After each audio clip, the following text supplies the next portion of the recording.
पाकिस्तान को next 1 year में 40 से 45 बिलियन डॉलर मिनिमम चाहिए और वो ज़रूरत ना अमेरिका पूरी कर सकता है ना वेस्ट पूरी कर सकता है और अरब्स भी पूरी नहीं कर सकते। ऑल्दो के सऊदी अरब वगैरह जो मदद कर भी पाते हैं तो रिज़र्व फॉरेन रिज़र्व में रखने के लिए 2-3 बिलियन डॉलर दे देते हैं। यहाँ 1 साल का खाली 40-45 बिलियन डॉलर है। तो उन्होंने कहा कि पाकिस्तान का इकोनॉमिक बैंकरप्सी होना लाजमी है, इकोनॉमिस्ट कह रहे थे। और उन्होंने कहा कि पाकिस्तान इकोनॉमिकली कोलैप्स तो करेगा ही और उसी कोलैप्स की सूरत में फिर मामला सेट होंगे। और उसमें सोमालिया की मिसाल दे रहे थे कि सोमालिया में जिस तरह एक वॉरलॉर्ड्स का मैदान है, गवर्नमेंट का वहाँ पे कोई हाल नहीं है, इसी तरह फिर पाकिस्तान का होगा कि मुख्तलिफ इलाकों में जिसकी चौधराहट है वो अपना हिसाब किताब चलाएगा और पाकिस्तान में सरकार का एज सच कोई मेजर रोल रहेगा नहीं और ऐसे में इंटरवीन करेंगी सुपर पावर्स। और एक और साहब थे ब्रिटिश हैं, वो बता रहे थे कि behind the door Europe, England, America और इंडिया, क्या इन सारे सिनारियों में कि पाकिस्तान के इकोनॉमिक कोलैप्स के बाद क्या होना है वो सारी चीज़ें हैं। तो उन्होंने कहा कि इसमें ऐसा हो सकता है कि बलूचिस्तान को फिर एक आज़ाद बफर स्टेट के तौर पे वो किया जाएगा कि उसमें फिर क्या होगा कि अमेरिकन इन्फ्लुएंस रहेगा बलूचिस्तान में और सिंध जो है वो इंडिया क्लेम करता है। और इंडिया ने ऐसी बिहाइंड द डोर जो मीटिंग्स हुई हैं यूरोप, अमेरिका और इंडिया की, क्या व्हाट आफ्टर कोलैप्स, पाकिस्तान के कोलैप्स करने के बाद क्या सिनारियो होंगे, तो उसमें इंडिया ने क्लेम किया है कि सिंध हिस्टोरिकली हिंद है और सिंध के बगैर हिंद का कोई हिसाब किताब नहीं है और सिंध तो आफ्टर ऑल हमारा होगा। अब देखें ये सब बातें प्राइवेटली आपस में हो रही हैं, इसमें कितनी ऑथेंटिसिटी है नहीं है, लेकिन जो सिनारियोस चल रहे हैं इसमें ये सारी बातें समझ में आती हैं कि ऐसा हो भी सकता है। तो मैंने उसमें सवाल किया कि पीओके गिलगित बल्तिस्तान, बोले वो तो आउट ऑफ क्वेश्चन है ना, वो तो इंडिया ने ऑलरेडी कहा हुआ है कि वो हमारा है और उस पर अमेरिका और Europe after collapse of Pakistan उनको कोई एतराज़ नहीं है। अगर इंडिया अपना हिस्सा इलाका जो है कश्मीर का और गिलगित बल्तिस्तान का वो वापस हासिल कर लेता है तो उस पर दुनिया को कोई एतराज़ नहीं है, वो तो हो जाएगा, वो तो उसका तो बड़ा इशू नहीं। सिंध के मामले में वो कह रहे थे कि ये भी एक बातचीत चल रही है कि आधा सिंध हिंद को दे दिया जाए, जिसमें बावलपुर से लेकर ठट्टा और ये सारा इलाका ईस्टर्न जो इंडियन बॉर्डर के साथ सिंध का हिस्सा है, वो इंडिया भी सोच रहा है कि पूरा सिंध लेना हमारे लिए, क्योंकि जब आप वेस्टर्न सिंध की तरफ आते हैं ना तो वहाँ पे मुहाजिरों की काफ़ी बड़ी तादाद है, पख्तूनों की बड़ी तादाद है और ये फसाद का मामला चलता रहता है पठान और मुहाजिरों का।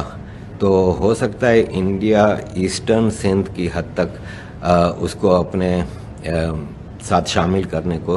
तैयार हो जाए। ये भी बताया गया कि मुख्तलिफ डिस्कशंस चल रही हैं। पाकिस्तान का जो हिसाब किताब है उसमें ये चीज़ें सब नज़र आ रहा है कि कुछ ना कुछ तो डेवलपमेंट होगी। अब ऐसे में अगर आप फ्लड्स के हवाले से भी देखें तो जो तबाही आई है और पाकिस्तान में नेक्स्ट ईयर के लिए जो 80% जो और ऐसे में ये है कि इंटरनेशनल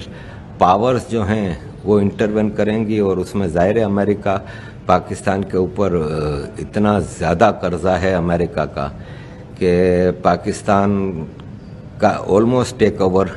और ये हमारा कंसेंसस था सबका, जितने भी पार्टिसिपेंट थे,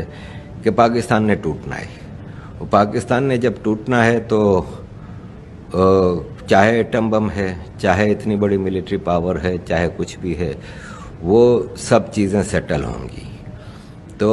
मैंने वहाँ पे सवाल किया कि आप कह रहे हैं کہ سندھ کو انڈیا ٹیک اوور کر لے گا، تو سندھ میں ایز سچ سندھ کو انڈیا جوڑنے والی کوئی موومنٹ تو ہے نہیں، تو کیا سندھی تیار ہو جائیں گے؟ تو انہوں نے جواب دیا کہ کیا 1947 میں سندھ پاکستان کے ساتھ سندھی تیار تھا جوڑنے کے لیے؟ تو میں نے کہا نہیں، ایز سچ تو وہاں پہ تیار نہیں تھے، خالی اسمبلی میں ایک ووٹ کی اس پہ مسلم لیگ کو وہ ملا تھا، اور وہ بھی ایک مینیپولیشن تھی۔ تو بولے ہاں، جب پاکستان بنا تھا تو بولا اس میں انڈین لوگ شامل تھے، پاکستانی کوئی نہیں شامل تھا۔ کے پی کے جو آج کا ہے اس میں کانگریس کی سرکار تھی، پنجاب میں خضر حیات ٹوانا کی یونینسٹ پارٹی کی گورنمنٹ تھی، اور سندھ میں مینیپولیشن کر کے 5 سیٹوں کے اوپر مینیپولیشن کر کے 1 ووٹ کی میجورٹی حاصل کی تھی سندھ میں مسلم لیگ نے، اور بلوچستان تو ویسے ہی آزاد ہو گیا تھا، بلوچستان تو پاکستان کے ساتھ شامل نہیں تھا، تو یہ انٹرنیشنل فورسز نے ایک بائی فورس پاکستان میں سب کو شامل کرایا۔ تو آج کچھ بھی انٹرنیشنل فورسز ڈیسائیڈ کریں گی، اور اس ریجن میں پاکستان کے حوالے سے کوئی بھی فیصلہ انڈیا کی رضامندی، انڈیا کی مرضی کے بغیر کچھ بھی نہیں ہوگا، کیونکہ یہ بات تو طے ہے کہ اس ریجن میں انڈیا پاور ہے۔ اس میں ایک مثال دی ایک صاحب نے کہ مارک ٹلی نام کا ایک جرنلسٹ تھا، وہ ضیاء الحق کا انٹرویو کرنے گیا تھا جب بھٹو کو سزائے موت اناؤنس ہوئی تھی، ابھی پھانسی نہیں لگی تھی۔ تو ضیاء الحق سے اس نے سوال کیا کہ کیا آپ بھٹو کو آپ پھانسی دے دیں گے؟ تو ضیاء الحق نے کہا کہ پہلے کیمرے بند کرو، کیمرے کی ٹیم کو باہر بھیج کے اس نے مارک ٹلی کو جواب دیا کہ بھائی ایک قبر کھودی ہوئی ہے، اب اس قبر میں یا تو بھٹو لیٹے گا یا میں لیٹوں گا، اب میں کیا کروں گا؟ یہ تم خود اچھی طرح سمجھدار ہو کہ میں تو اس قبر میں لیٹوں گا نہیں، تو اس میں بھٹو لیٹے گا۔ تو یہی بات وہ صاحب کہہ رہے تھے کہ آج بھی ایک قبر کھودی ہوئی ہے، اور اس میں انڈیا لیٹے گا کہ پاکستان لیٹے گا؟ تو آف کورس پاکستان لیٹے گا۔